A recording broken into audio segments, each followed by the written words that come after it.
I kind of see the situation in the United States as having a cancer, and Donald Trump is the chemotherapy. It woke everybody up to the fact that, yeah, the United States still absolutely suffers from racial inequality, racism, classism, all of these isms that we were kind of sweeping under the rug. We elected Barack Obama, and everybody was like, yes, we've made it to the promised land. Racism's not a problem anymore. We have a black president. We have Medicaid for all in a way. Everything's going to be great now. And then everybody kind of just kicked back. But the racist, the cancerous people in this society, they were like, "Oh, we're not done. We're not done." And so they just kind of bided their time. And so I think if Kamala Harris would have won, that cancer still would have been in society and everybody would have still been blind to it. But because Trump won, it's woken up millions of white people. Daily Rumble. When it comes to the internet, there is so much crazy nonsense out there, and where do you turn to find out if it's true or not? Well, I can tell you one guy who has put all the work in to make sure that you know what is real and what's not, and that's Simple Black Theory right here from the TikTok, Instagram, YouTube. He is fact-checking everybody. Thank you so much, brother, for being on the program today. Hey, I appreciate you. And how's the fast, by the way? Man, fast is going good. Ramadan is a blessing. That's why we say Ramadan Mubarak. It means Ramadan is a blessing from God. I tell you one thing, when it comes to fasting, everybody's on this super diet now. Like fasting is now trendy, but that's been a thing for over 1400 years in Islam, and even prior to Islam as a religious ritual. When you cleanse yourself out, bro, and you're not eating all the processed food all day, you're not drinking the energy drinks and everything. I'm so more hyped up now, and I haven't had anything to eat or drink since 5 o'clock in the morning than I normally am on a regular day. So Ramadan is awesome. Fasting's awesome. I know you've been looking a little bit into Islam. You've been fact checking some of the haters against Islam, which I absolutely love. So let's just jump right into it. What made you get into all of the social media and start fact checking all of the nonsense that's out there? Because it is, I mean, it's like a full-time job for you. There's so much out there. Yeah, and that's a good question. First, I want to say, yeah, thank you for having me here. One thing that I do want to say is, so when I first was on social media, I was doing more of a Black history thing, teaching people about Black history and teaching them about what Black Revolution really is. And then, the 2024 election was coming around, and I just seen so much misinformation about Kamala Harris and just about what's going on in the United States, and it was getting so crazy that Donald Trump was looking even better because of the lies. So after Kamala Harris lost, I vowed to myself that if no one is going to do the due diligence to try to fact check as much as possible, I will do it. So I take my time to try to fact check the hardest things to fact check, or even the smallest things to fact check, because I realized that if someone gets the truth, then it will sway them to understand what's the best possibility for them, if that makes sense. Yeah, I mean, because if you look at the internet when it was originally formatted, and opened up to the world, it was supposed to be this revolutionary thing, this kumbaya moment where everybody would come together and we would start putting our differences aside. People would get to know different cultures and religions and everything, and the world would be a better place. But it seems like with the advent of social media that the exact opposite has happened. I mean, I equate it to the discovery of the nuclear bomb, right? So with that, we had two choices. We could have had clean, cheap energy for the entire world, or we could create a bomb that kills hundreds of thousands of people in Japan. And what did we do? We killed hundreds of thousands of people in Japan. And it kind of Yeah. seems like that's what's happening with the internet and social media right now. So when you're come across some nonsense, like how do you figure out which one you're going to fact check? Because there's tens of thousands that you're going to come across. Man, I would say the first thing that I do is I usually someone lies within the first 30 seconds of their video. And the first thing that I do is I watch the video and I ask myself, what are they trying to tell the people and how true is that fact? So if someone says something like Donald Trump has zero people coming into the borders, well, then to me, I say, okay, that has never happened before. If it has never happened before, how did Donald Trump did that? So it takes me on this this whole like escapade, this whole maze of trying to figure out the answer of what gave that person the idea that Donald Trump got 0 people coming in. But when you look into it, you see that some articles tell you that over 200 people illegally crossed the border in 2025. So then you ask yourself, how is Donald Trump saying this if this is not the truth? And then it just becomes bigger and bigger. But what you also come to realize that when you fact check so much, that you have so much information in the back of your head, that when you're fact checking something else, you realize that, hey,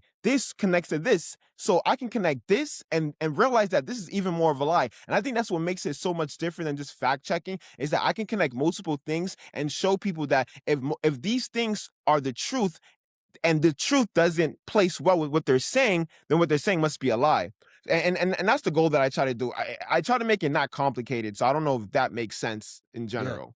No, I mean, the way that you fact check these videos is spot on. I mean, because when you present people with the information and it's clear cut, then they have no choice but to understand that, yeah, the person he's fact checking is, they have a motive behind what they're doing.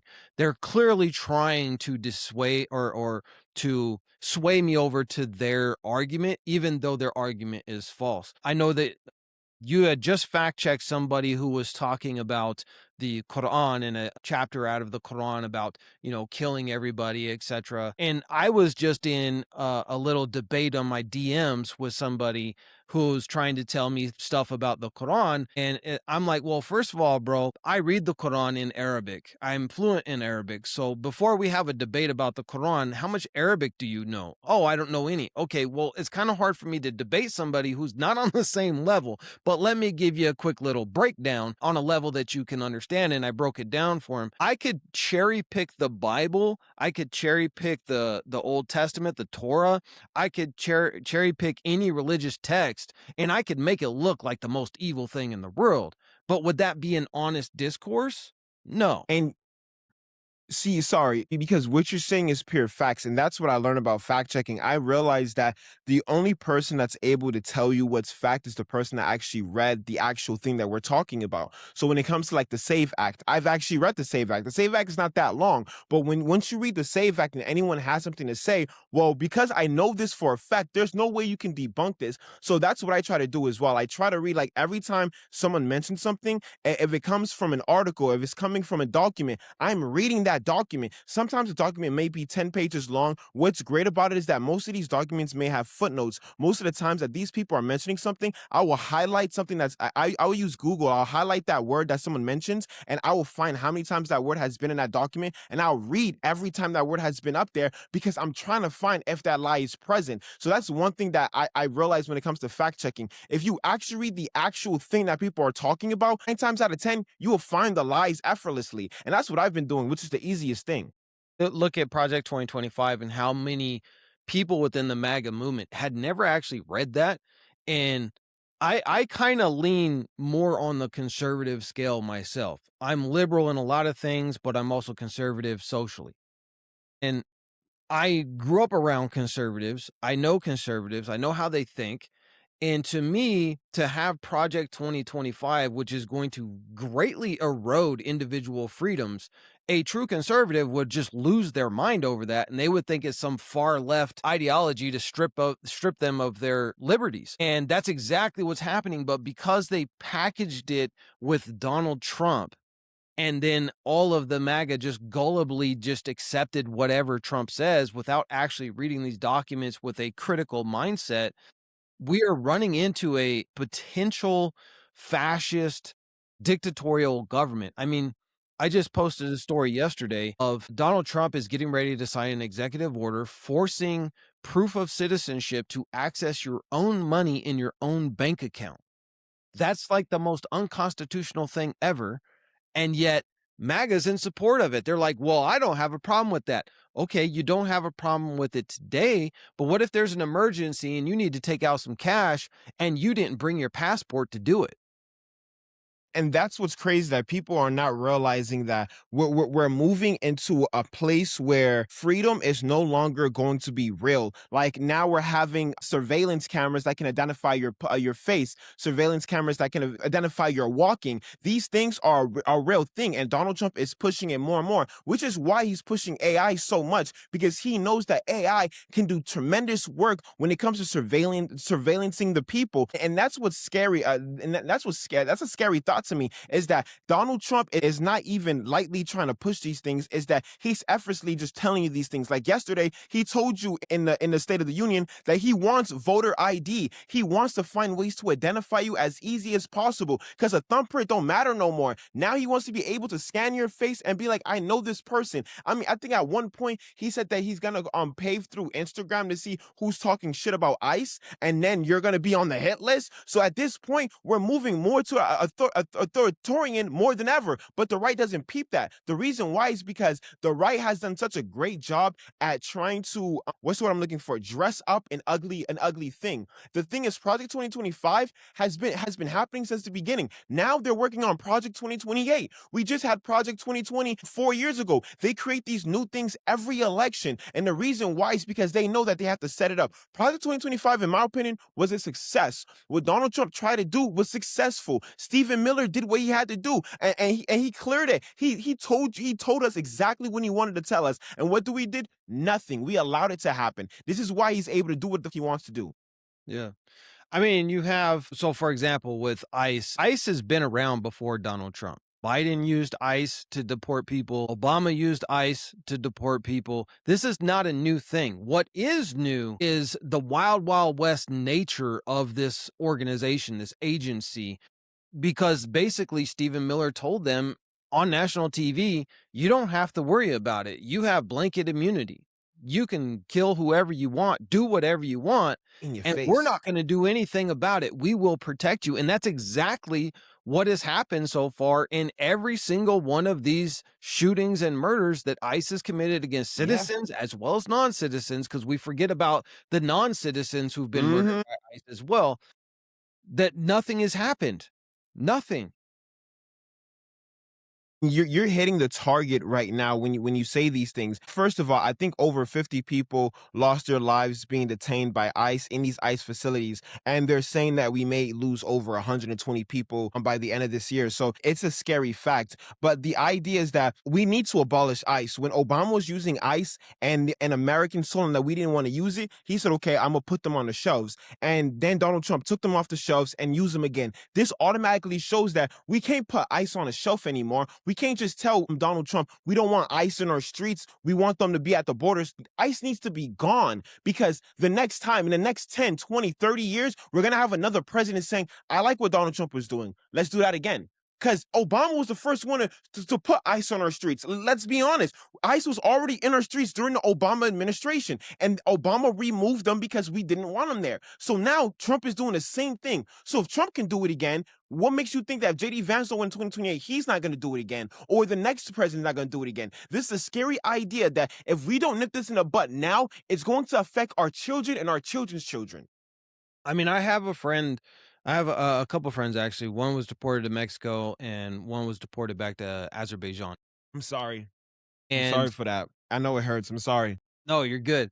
My friend that had to go back to Azerbaijan, like he had did everything right, and just simply because he failed to file one paper, he had to go back. And he had a business here. He actually had 2 businesses here, very successful. Kids were born here, raised here, everything. He came legally on the correct visa, all that stuff. And it kind of sucked, but I'll tell you what, they didn't come and arrest him at his house. They didn't come kicking in doors with guns ablazing. They basically just told him, listen, your appeals are over. You've lost your appeals. Your Mm, This is now that you have to leave the country. Your kids can stay because they're citizens, or they can go with you, whatever you want to do. But you have 90 days to clean up your affairs, sell whatever you need to sell, and go to Azerbaijan. You can come back in 10 years. mm, That was ICE just a few years ago. And now, if you look at that same situation, they would have come blazing in, kicking in his mhm. door, taking the kids out in their underwear, all that's the massive difference. So even like right now, I would say that you do need border patrol. You otherwise we have drugs flooding in through the country, and I know this because I worked with in my previous career a lot of Mexicans, and they would tell me how things go when they're crossing the border. Probably about 30% of them are coming over just to work in construction, and then the rest of them are mules that are just gonna go back and forth, and they're gonna carry drugs. So we wanna stop that. We don't want drugs coming across. But how do we do it in a humane way where we don't have like a paramilitary running around shooting people? Well, one is like you said, I agree. I don't think you need ICE. I think it's a redundant agency because if you're here illegally, you don't have status, and you're going to court or whatever, and your status is up, they can put in a judge can put an arrest warrant for you, and any police officer can pull you over, arrest you, put you in jail. Mhm. They put you on an airplane like they did with my Right. friend, and they deport him. So you don't need ICE. It's a redundant thing. And I've been telling people this since this whole thing kind of kicked off. ICE for Donald Trump has nothing to do with immigration. That's why he hasn't even surpassed the numbers that Obama did. It's everything about him building a paramilitary that is answerable to him and him only. He said this when he was in his first administration that he wished he'd had generals like Hitler. And now he's trying to do that very same thing with this paramilitary. We all see it for what it is, but the question is, how do we change it? You've been out there on the streets, you've been at the protests. Do you see the protests as being effective at this point or ineffective? That's a really good question. Effective as hell. Seeing like so for those who don't know, I've been in Minnesota for a while. I think I've been in Minnesota for at least a month, and I was there helping the people, passing out the waters, passing out the foods, protesting, preaching to the people, just being active and helping other mutual aids. And I can tell you that it works. And the reason why I know it works was because I've seen people who's been taken by ICE. I've seen people taken by the police, and once they're released, there was a community right there behind them. I've seen people actually getting their groceries for people that didn't want to go outside. I've seen Jake Lang who stood up there trying to attack these people, and they shut that shit down. So when we talk about protesting, does it help? I can tell you 1,000%. It helps and it creates this feeling to the people where a revolution can actually happen, that Donald Trump doesn't have a place in this area. If Donald Trump comes to Minnesota, I would tell you that right now Minnesota will be able to remove him from that facility. Just the energy. Like I'm from Florida. I was born and raised in Florida, Miami-Dade. So I have no problem with the sun. Now the snow is another other thing that we gotta talk about. And I was able to protest with those people for hours. The same flame that they had, that flame gets them to protest for days, months, years. They're able to do that in the snow. So to see that, I know it's real, and I know this protest works. And I know that if more people are able to do this, and we can create this dynamic across the United States, big changes definitely can happen.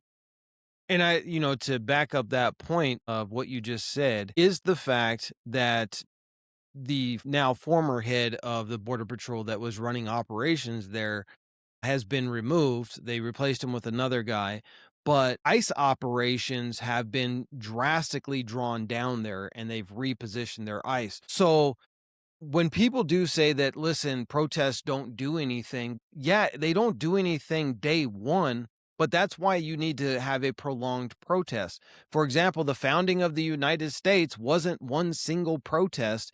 It wasn't, everybody likes to talk about, oh, we started a civil war over some tea bags. No, we didn't. There was a whole plethora of protests and grievances and people being shot. The Boston Massacre, if people don't know what that is, go look that up. Hmm. All these things kind of triggered the Revolutionary War, and it was a slow, long, multi-year drawn out process. So the same thing as what you're saying is, for people who think that protests aren't going to do anything, they're ineffective. Well, the contrary is true. They are effective, but they can't be the only solution.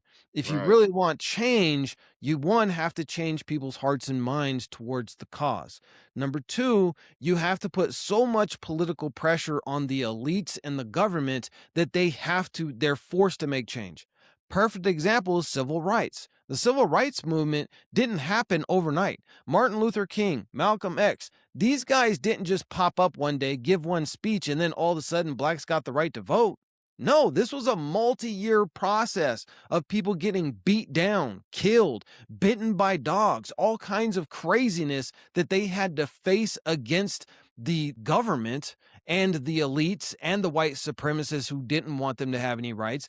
It was year after year after year. And finally, they were able to get some victories in Congress and in the Supreme Court.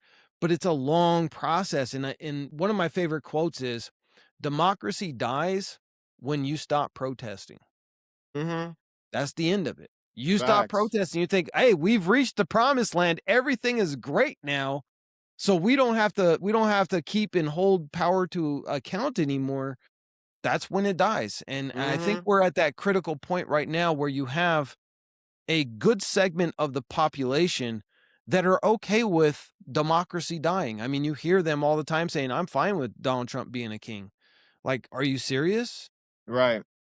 No, I agree. See, I'm a firm believer in attacking all flanks. I don't believe in having one weapon in your toolbox or having one idea to push. I believe that in order to have a revolution, in order to have a mass group of people wanting something, you have to attack it in all sides. So that doesn't mean just protesting, but that also means going to the going to your voting ballot box and actually voting on what's right. Because we need to understand, like for example, so a lot of people are not a big fan of Kamala Harris, which for good reason I can see why. I still believe that she was a better candidate than Donald Trump full heartedly. I don't care what anyone says, but I would also say that under Kamala Harris, it'd be a lot easier to protest than what it is under Donald Trump. Under Donald Trump, protesting at Minnesota, me being a black man, I did have fear of losing my life. Now under Kamala Harris, that fear would still be there, but it's increased because of Donald Trump. I mean, statistically, it's shown that when Donald Trump is president, even when he's running for president, the atmosphere, the racial atmosphere increases around him. So knowing that I'm out there in the streets protesting against what other people have in mind, I put myself at risk of catching the bullet. But if I let that fear take me, that means I accept Donald Trump being king. And hell no, I am not going to let no bullet shine me away from letting people know that this is wrong. I'm not going to let no man tell me that DI shouldn't be an American thing when we know that black people had DI to help them for so long. Like it's BS. So I know in order for them, and then again, our ancestors, and not even just the American Revolution, but the Black Revolution, Nat Turner died for this. We know that Malcolm X died for this. Martin Luther King, they died for this. I'm supposed to sit here and allow this to happen?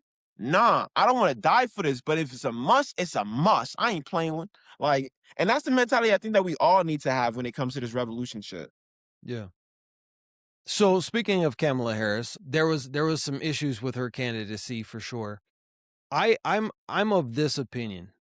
I'm actually glad that Kamala Harris lost and Donald Trump won. And I know that's a very strange comment from a guy who's banging on Donald Trump every single day on my social media. And here's why. So, if you have cancer, right? You have to treat that cancer with a poison called chemotherapy. And the poison is disastrous. I mean, it almost kills you. It makes you sick, it destroys you from the inside out. But once the cancer has been removed and then you're able to get rid of the chemotherapy, all of a sudden your life comes back in ways you never imagined. You're so much more appreciative of life, every breath that you take. And I kind of see the situation in the United States is having a cancer, and Donald Trump is the chemotherapy. It woke everybody up to the fact that, yeah, the United States still absolutely suffers from racial inequality, racism, classism, all of these isms that we were kind of sweeping under the rug. Like I said, we elected Barack Obama, and everybody's like, yes, we've made it to the promised land. Racism's not a problem anymore. We have a black president. We have kind of Medicaid for all in a way. Everything's going to be great now. And then everybody kind of just kicked back But the racists, the cancerous people in this society, they were like, "Oh, we're not done. We're not done." And so they just kind of bided their time. And so I think if Kamala Harris would have won, that cancer still would have been in society and everybody would have still been blind to it. But because Trump won, it's woken up millions of white people, and that's the very important key aspect here is it can't just be protests of just Mexicans protesting when Mexicans are being deported. It can't be just blacks when police brutality is killing blacks in the street. It can't just be, I don't know, Asians protesting that there's not enough good food in the United States. Like my wife is Asian, so she's always complaining about the food, right? So if all the Singaporeans were to just go out in the streets, start tearing stuff up because they don't have some really good food here, it's not going to be effective. It needs to be like this mass movement of people, like during the civil rights movement, where it's led by certain leaders like Martin Luther King, like Malcolm X, and others, but it's a group effort to put the pressure on the government to change. And I think right now, white people realize across the country more and more every single day, unless they're just diehard racist, KKK loving MAGAs, they're realizing every day that if this doesn't change, the entire country is just gonna explode, right? So I'm kinda glad that it happened. It sucks that it happened, but I'm kinda glad that it happened because it's woken up so many people. I've seen it in the comments. I'm sure you have too. Yeah. And we're having this discourse about it. And that's what's So positive. So I, I'm gonna agree with you. I do agree that this did waken up a whole group of people, and that it will reveal to a lot of people how cancerous America is. But with that being said, we also have to understand that sometimes chemo don't work. Sometimes chemo don't work, and sometimes chance get the best of us, and cancer wins. Yeah, So that's true. even if Donald Trump becomes president, and we know that this isn't the right thing, America in itself, we're still leaving chance into this, because will this make the cancer still be here, if not become stronger, or will it be attacked? Right now, we're seeing Donald Trump losing. That's a fact. I don't see Donald Trump winning right now. I mean, when we talk about the State of the Union, we know that that he had less people for him than he did last year. So with that idea, we know that he's not winning, but we know that in 2024 he won.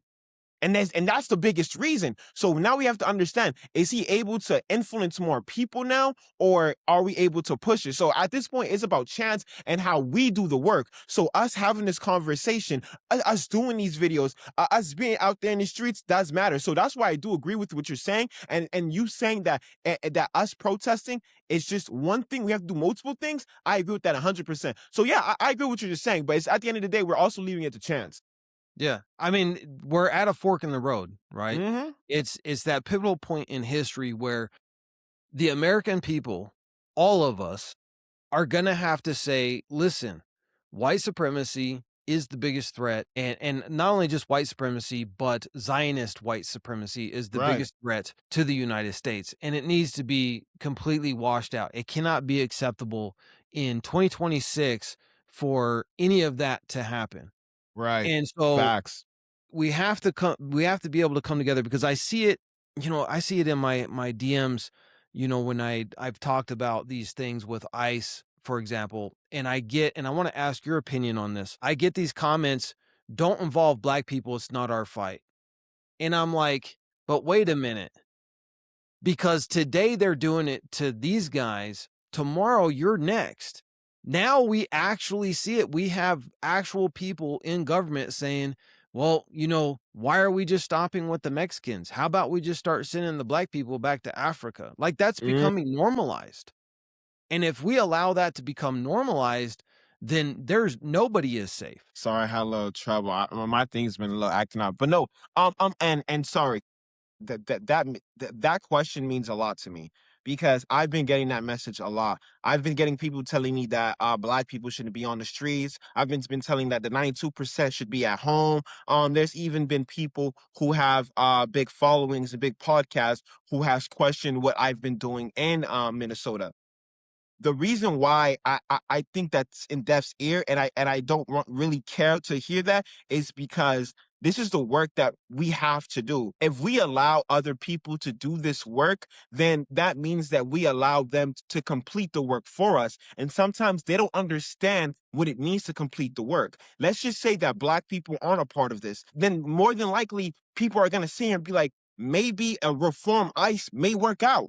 I don't want to reform ICE. I want ICE gone, right? If I'm not in this fight, people may say, okay, cheaper healthcare may be the best thing. I want universal healthcare. So if I know I want these things, I have to be out in these streets to have these things. And I'm a pragmatic person. So I know screaming out universal healthcare won't catch people's minds. But I know that we start questioning our current healthcare system and looking at other countries and how they have universal healthcare, more people start questioning in that. So I know that me being quiet and allowing other people to speak for me, first of all, I consider that as being a child. I'm not going to allow any other person to speak for me, especially when I know I want something. So when someone says allow other people to do this for you, it sounds like you're letting Black people be in the back of the bus again. When Black people weren't allowed to be in the front, Black people are supposed to lead. That is the problem that we have now, that Black people aren't considered leaders. So when we tell Black people, you're not supposed to be in this fight, you're supposed to be home, you're just telling me that you're not supposed to be the leader that we need you to be. We need you to be at home so we can handle it. And if we fuck, but you're just gonna reap the problems of it. That's what happens at the end. If they fuck, I reap the problems of it, not them. So that's why I think we have to be out there in the streets as well, because I have to make sure everything is being processed for the Black people too, if that makes sense. And I've heard this other comment as well. Well, you guys didn't vote for a black president, a black female president, so why should we care what happens to you guys? And it's like, well, first of all, my opinion is I really don't think Donald Trump got the 78 million votes that he claims, because there's been too much bragging about Elon Musk's influence with the computer voting. I don't know, Yeah. I don't wanna get into, like, a rabbit hole of that because I don't have the evidence of it, but I have a hard time believing that 78 million adults could bring themselves to put Don I didn't vote for either one. I boycotted it, and I boycotted it because of Kamala Harris's support for Israel and what they were doing to the Palestinians. That was very dear to me, but I also didn't vote for Trump because I know how Trump is and how that's gonna be with us in the Muslim community. So I just didn't vote. I felt like I didn't have a good option. There was no primary in the Democratic Party. I would have liked to see one, I didn't have a problem with Kamala Harris. If she would have come out and said, "You know what? I am completely different from Joe Biden on this whole genocide thing. I'm going to cut off arms to Israel until there is peace and something else and blah blah blah," then it would have been a different story, but because she refused to do that, I couldn't bring myself to vote for her. So the comments that you get is, well, you have to vote for her just because she's a black woman, or we don't care what happens to anybody else. How does that play in your mind? Like, is that a legitimate argument? Like, if you don't vote for our candidate, then we're not a part of this? No, so originally I was a firm believer in, if you didn't vote for Kamala Harris, then you were probably the problem. But then doing some analyzing, doing some more reading, I realized that's a faulty analyzation. Only because protesting, you should never police people's protests. So if that was your way of protesting, that just shows that you're going against the system in itself. And we know that the two-party system doesn't work. So you voting into that would go against your protest. And it's not no purity thing. Originally, I thought it was purity, but it's not. It's actually it's protesting. So the idea of knowing that these two candidates don't fit your repertoire, then it means that, yo, maybe voting for them is not the best option. So when someone says that voting for a black woman, they didn't vote for a black woman, so we shouldn't do anything. Well, the reason why they vote for a black woman is because of the system that we're in. And if we don't do nothing, then it's just going to keep happening and happening and happening. Don't get me wrong. Kamala Harris was probably one of the first black women to be close to being president. Was she the greatest candidate that we had? No. Was she the best in my opinion? Yes. But that's my opinion. And that's what makes America, or we're supposed to make America great, that we have so much diverse people and that we're able to come together and have this conversation. So, in fact, that we both can agree that Kamala Harris wasn't the best option. We both can agree that her views on Israel is shitty. So, if you say I can't vote in that, hell no, I'm not going to tell you that's wrong. what the like that's what we need to understand is that once we start policing how people protest, then we're doing what Donald Trump does. We're supposed to have the same mindset, and that's what makes us dangerous. That and again, that's the beauty of the diversity. That's the beauty of intersectionality is that we have this difference of opinion. The fact that you couldn't do it based on not just religious ideas, but based on the morality of it too, just already justified why you didn't want to do it. So for anyone to go against that just says that then your justifications is not worth to be justified. And that makes your justification less human, which doesn't make any sense in my opinion. And that's just me babbling, just saying that doesn't make any sense. I feel like this is something that we have to listen to. And this is why I think that we need a president who's just like Donald Trump, but the other side. Having a president sit here and saying that I don't believe that Israel should have the rights to our arms. I don't believe that Israel should have the rights to this money. I don't believe that Israel should have the right to be this foreign power in the Middle East and decide what country should be what. That's wrong. And no politician has done that. That's the problem that we have. So if you sit here and tell me I don't want to vote into that, that makes plenty of sense. Because why would you? We're at this crossroads right now. We have the midterms coming up, and there's a great opportunity to reverse course here. The problem that I see, I do believe that the Democrats are going to have a blue wave, right? I think the midterms are going to crush it because Agree. everybody is really scared. Unless you're just devout MAGA, everybody's scared that we are going to lose democracy in this country. So Mm-hmm. the only way to do that is to vote out the Republicans, who are just basically the lapdogs of whatever Donald Trump wants. The problem that I see is the Democrats that are being put up pretty watered down corporate. I mean, like they're already pretty much designating the governor of California to be the next presidential elect. And I'm just like, have you looked at any of this guy's statements, policy? Terrible candidate. Yeah. Terrible. Terrible candidate. I mean, yeah, he's a strikingly tall, handsome guy, and he can speak well. Who cares? His policies are garbage. He Garbage. protects billionaires. Like why would you want Gavin Newsom? Yeah, would Gavin Newsom be better than Donald Trump? Sure. Yes, I agree. He would be. But he's a garbage candidate. That's not what the people like. Again, we're talking about cancer. We need a very real cure. How is it that Facts. the United States is supposedly the richest country in the world? We're also the most indebted, but we can't provide universal health care. I was speaking to a guest from Saudi Arabia who works at the university over there a month or so ago, Sammy, and we were talking about like for him, he came and studied in the United States, and it was absolutely mind-boggling that the United States, the richest, most powerful country in the world, doesn't have universal health care because he Yeah. grew up with it in Saudi Arabia. Like you get sick, you go to the hospital, it doesn't cost you a dime. Like nothing. You don't have to. You don't get a bill. You don't get anything. How is that not possible in the United States? So the question is, with these candidates that the Democrat Party, the establishment party is putting up, do you think the midterms will be a swing to correct the cancer, or is it just going to be more of the same? Two parties, same coin type of situation. Elections to me is like, have you seen Survivor? Yeah. It's like I mean, Survivors. when it first came out, I watched the first season, then I never watched it after that. So it's like Survivor to me. It's the fact that like before they decide who to vote off, there's people talking and then people are able to flip and it's just like there's so much chaos in there. And that's what the midterm is going to look like. I think there's going to be a blue wave, but I think it's going to be a heavy blue wave. It's not going to be, and what I mean by heavy blue wave, it's going to be watered down. Like it's going to be purely Democrat like hell. It's not going to be like a socialist democratic type of thing. It's not going to be like someone who has an idea that's outside the box. I think it's going to be like I think after Mamdani, I think most Democrats says that we can't have another Mamdani. We just have to push the idea that Democrats are the best idea. So I think they're going to push that we're the picture perfect Democrats, and this is the best way because they're trying to be the opposite of Donald Trump. Donald Trump is seen as the most radical, right wing, conservative Republican is there. So Democrats is like by default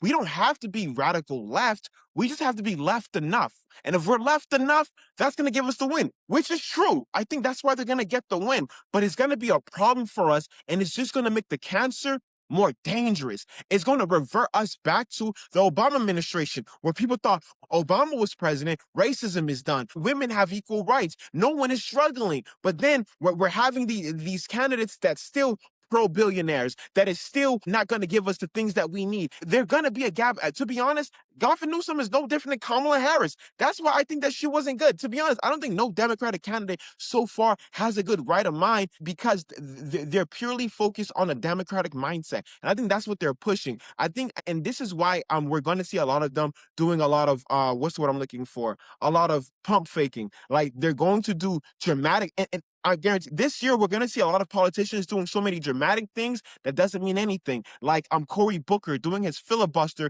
That was the longest filibuster, didn't change anything, didn't mean anything.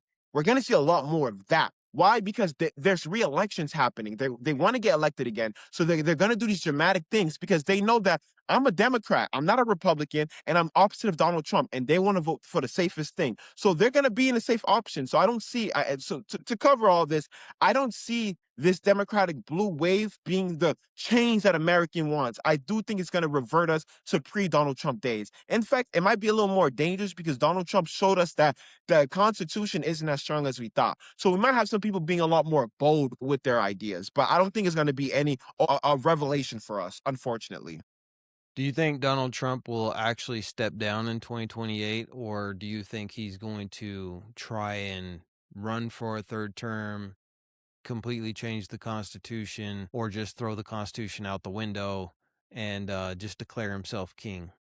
You are throwing me a freaking curveball, man, with that question. That is, I've been battling with that question so much because there's so many outlets in there. And I do a little bit of game theory, which is trying to understand the opponent's next move. So when I see this, in my opinion, I cannot see Donald Trump getting a third term or even trying to get a third term because the Constitution just flat out says that. If it has to go to Supreme Court, the Supreme Court's going to go against it. So I don't see him going for the third term. Plus, I think he's way too busy trying to make Republicans look good. I think he's trying to, and that's why he made JD Vance the fraud czar. In the speech that Donald Trump said, he says that that JD Vance is going to focus on fraud. He's going to balance the budget.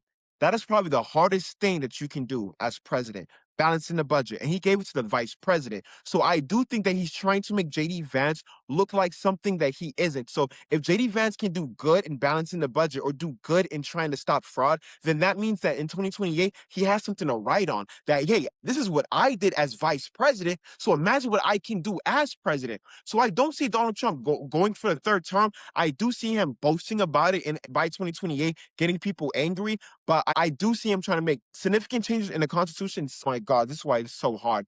Because he can try to change the Constitution. He's tried to do it before with birthright citizens. Like, that's the hardest thing to do. And he tried to do it with that. So it's not hard to believe that he would try to do it with trying to get a third term. So I do think, will Donald Trump attempt to do it? Not far-fetched. I don't think that he will go full on to do it because that costs a lot of money, and he's not going to spend all that money to do something that he's not going to be committed to doing. So I do think that he's going to give the podium to JD Vance, which is planned. But if JD Vance don't do good in fraud, he may just throw him off. We've seen him do it with Mike Pence. So if JD Vance don't do good, he's gonna throw JD Vance and look for someone else. I don't think he has. I don't think he has a problem looking for someone else. I don't think he likes JD Vance all that much neither, to be honest. Yeah, I mean, this go around, his entire cabinet, including the vice president pick, they were all picked for him. Peter Yeah. Thiel picked JD Vance. JD Vance was a nobody, but he is Peter Thiel's guy. Peter Thiel, the tech bros, they're trying to build a technocracy in the United Mm-hmm. States. And that's kind of the biggest scariest thing. Like, for example, I utilize AI as much as I can. It makes basically a two-person operation. Me and my wife run the Daily Rumble and all of the assets that we have under it. But we don't That's have any lit. Hey, employees hey, sorry. because That's lit. That's lit. The two of you are. That's lit. That's lit. That's yeah. lit. But we don't have a budget to hire editors. We don't have a budget to hire researchers. So we rely heavily on AI. And I can see just with how much we rely on it to help me do the research, to sift through the hundreds of emails we get every day, the thousands of DMs that we get every day, the tens of thousands of comments that we get every day. No way a human could do that. So I have AI helping me to sift through that and find important stuff and organize that for us. In the next couple of years, AI is going to be so integrated into everything in society that the layoffs, which we're already seeing, the job losses that we're already seeing, are going to be massive. Yeah. And if there's no way for people to make money, buy food, and the technocracy controls your bank account, they control your social media, they control your job, they control your livelihood, they control how much food you can buy this week, what type of food you can buy this week. That's the dystopian society that we are steam heading right towards right now. What are your thoughts on AI, democracy, and the danger that it exists? Because like we talked about with social media, it's kind of like that nuclear bomb moment where we can either make free, cheap energy for everybody or we can make a bomb that destroys everybody. Well, it's kind Right. of like AI right now where everybody could be wealthy, everybody have a home, everybody have plentiful of food because AI and robots are providing it, or you can have 4 or 5 billionaires who control it and everybody else is impoverished living in sewage. So again, amazing. Oh my gosh, the questions that you're giving is like questions I've been waiting to answer. So first, when we talk about technocracy, we can kind of see a glimpse of it when it came to the creation of the ATM. When the ATM created, we know that there was less tellers being hired, but we know that the banking system was still making money because ATMs was able to create more banks. So more banks was able to create. So banking itself wasn't losing money. ATM was causing more money to happen. But now we're reaching to the point where technology is getting so more crazier where people don't have to go to ATMs no more. Now they have their phones, which can do a lot of things that the ATM was able to do. So now we're seeing more banks that were open closing. So now we're seeing these banks that were opening so much closing. So now we're seeing a reversal of how technology works in itself, that we can see technology engulf itself sometimes. So with that being said, AI is the same thing. AI is, in my opinion, can be a beautiful thing. I think it's very tricky. I try to use AI as less as possible. When it comes to my research, I don't use AI, but unfortunately, things like Google sometimes happens, and sometimes like Googling something is not as helpful as asking AI to find a specific thing. So usually when I do research and I'm looking for like, let's just say you mentioned the Council of Council of Nicaea, Nicaea. the Yeah, Nicaea, right? Nicaea. So I can go on Google and Google that, and I have so many documents. Let's just say and usually, so what I would do, I'll go on Google, find a document, and let's say there's a word that's particular that I need to understand. I'll use AI to find more documents on that particular word so I can use those articles on that particular word to have a better understanding of that word. Therefore, when I go back to that document, I have a better understanding. So I use AI from time to time. I try to use it as less as possible, but that it just goes to show that AI is hard to remove. It's part of life now. Just like the internet, just like the ATM at one point, it's a part of your lifestyle. So to say that AI is not necessary, it's a lie for me to say. So I try to use it as less as possible. But again, it's easier for me to say that compared to you, who's running a whole business, which is you and your wife. You may need AIs more than me because I have my girlfriend, but it's just doing research. So I don't have to use AI as much. So again, so using AI is helpful, but again, we know that the problem with AI. So and we know that this is AI bubble that's ready to pop. More people is investing into it. And if AI is not going to be as great, and we know that AI is going to burst. OpenAI already announced that they don't have money anymore, and they hinted that they may need a government bailout.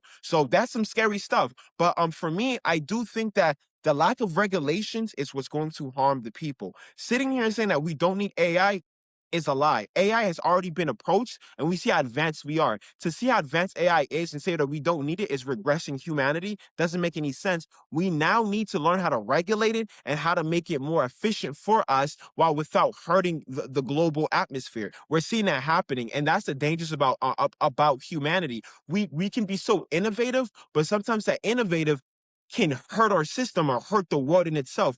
So that's why I do think that we need to work on how to become more innovative, how to make something work for us without hurting us at the same time, which is difficult. But this is why we need more advanced thinkers. We're having the same people giving us, regurgitating the same thing, telling us the same thing. And these answers are not helping anymore. So to answer that, I do think that we need more regulations and we need to slow down on AI. I think AI is being prosperous, but I do think that we need to learn how we can make AI work for us and regulate it more than just trying to add more things to it because it's going to be as crazy. We talked about the internet and how the internet can be so dangerous, and that's why I fact check. That's what AI is going to do. We're seeing people already removing clothing from women when it comes to grok. We're seeing that people losing their child's lives because AI is telling them to lose their lives.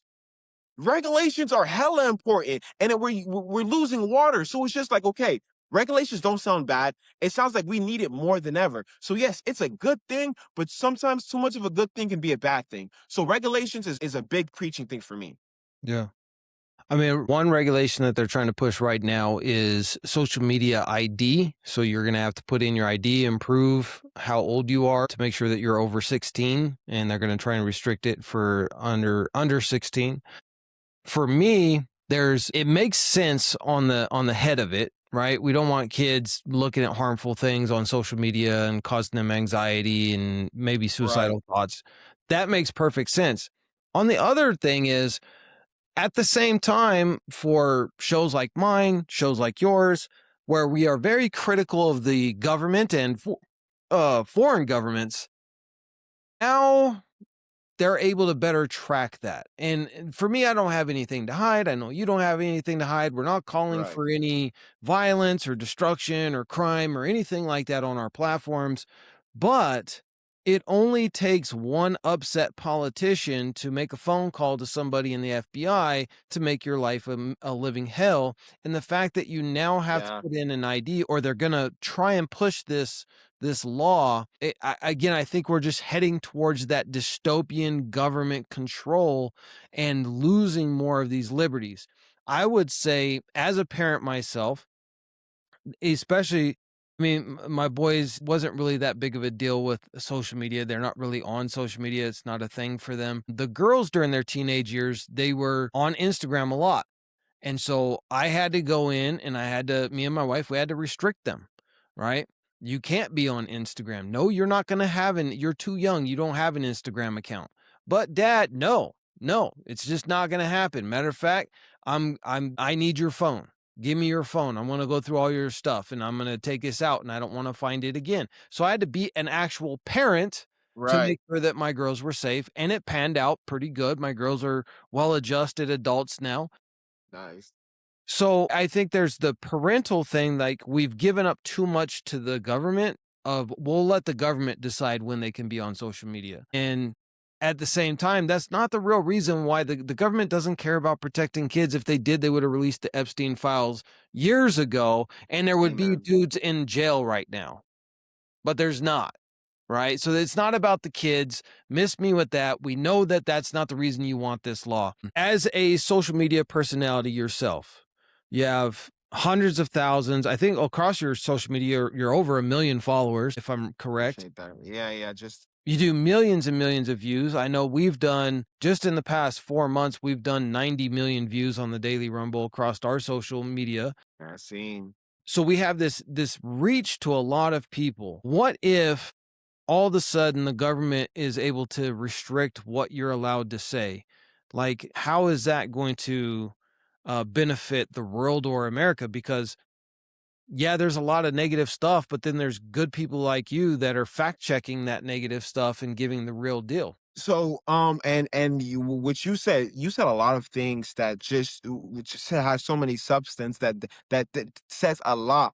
One thing that you mentioned, that fact that like, this is able for politicians who don't like people to be able to now make them the enemy. We've seen that with Aretha Kidd. We've seen that with I can't remember the other individual, but so many other people. But so to answer that is, I think it's a little dangerous. Conservatives push the idea that they don't want the government to have so much power. But when we look into these type of things, we're actually giving the government more power. When we say that we want to do photo ID to make sure children don't get into that, well then it's like, well, there's other ways to do this without having people's identity being processed so much. Again, and that's what it sounds like. Again, Donald Trump mentioned of a voter ID multiple times in a speech, and saying that multiple times just shows that he wants surveillance. We've seen Peter Thiel push the idea of surveillance people. Ring at one point was mentioning how they can take your photo or take your likeness and see who you are. So saying that we can take your photo ID, that you have to put your photo ID, then you have to match your photo to that photo ID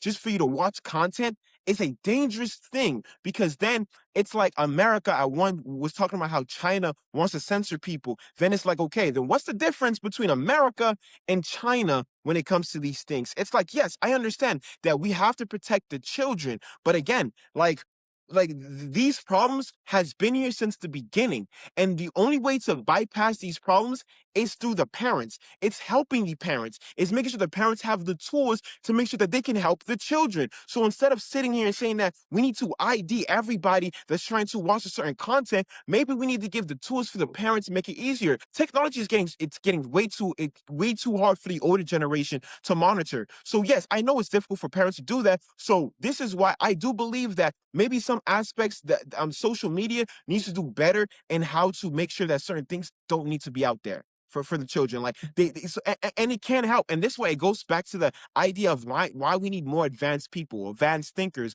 that having people sitting in a table regurgitating the same ideas, because it's not the first time that people are saying photo ID should be being used, but it's not going to help because it's easy. There's ways to bypass these type of things. Like what makes you think that a 13-year-old that would already like, so my idea is, okay, let's say photo ID was never existed. That 13-year-old would have already seen that thing. So now we have photo ID.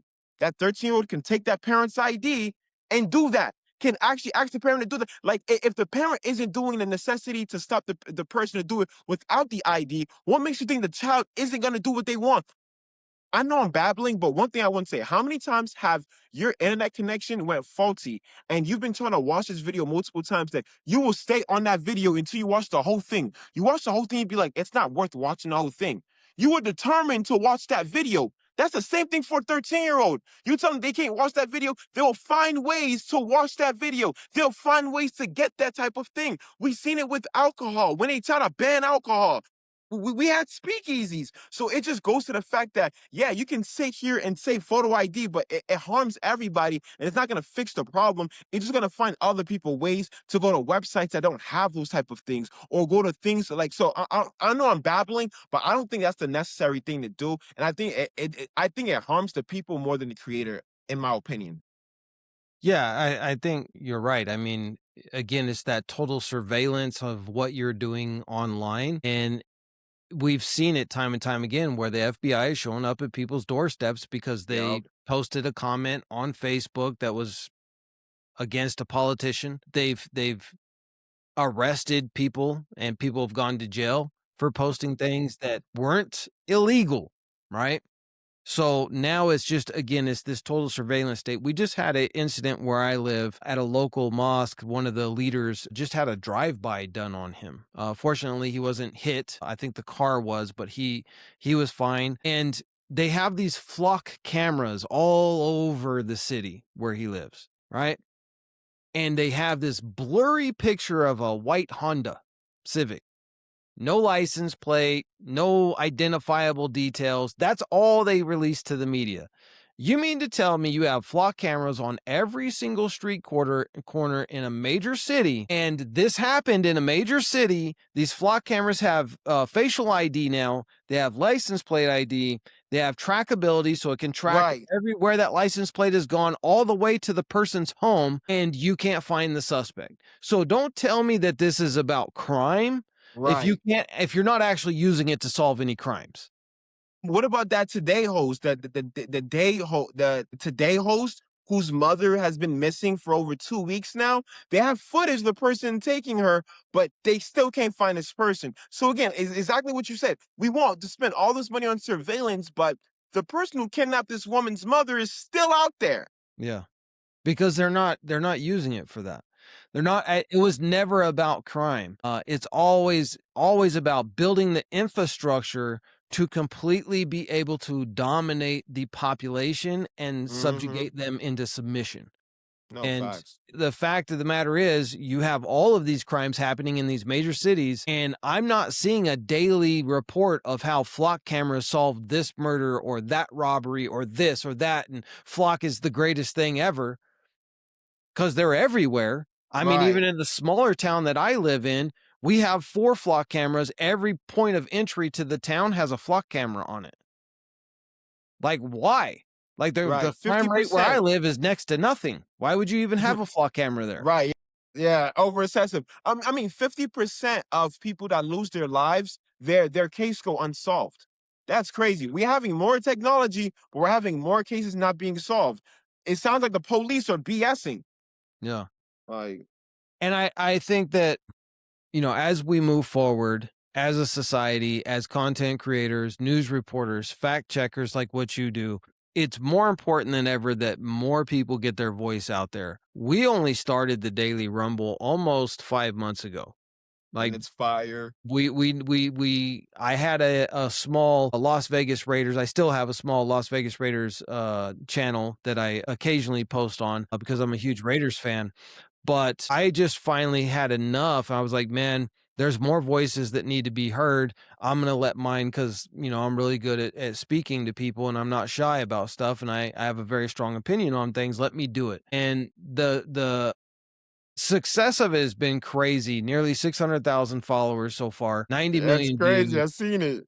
Our YouTube channel, which we just started, we only have I don't know, a dozen videos on, is already over 2,500 subscribers just on that. And we barely just started that thing, which you guys will be watching this video on the YouTube as well as on our other stuff.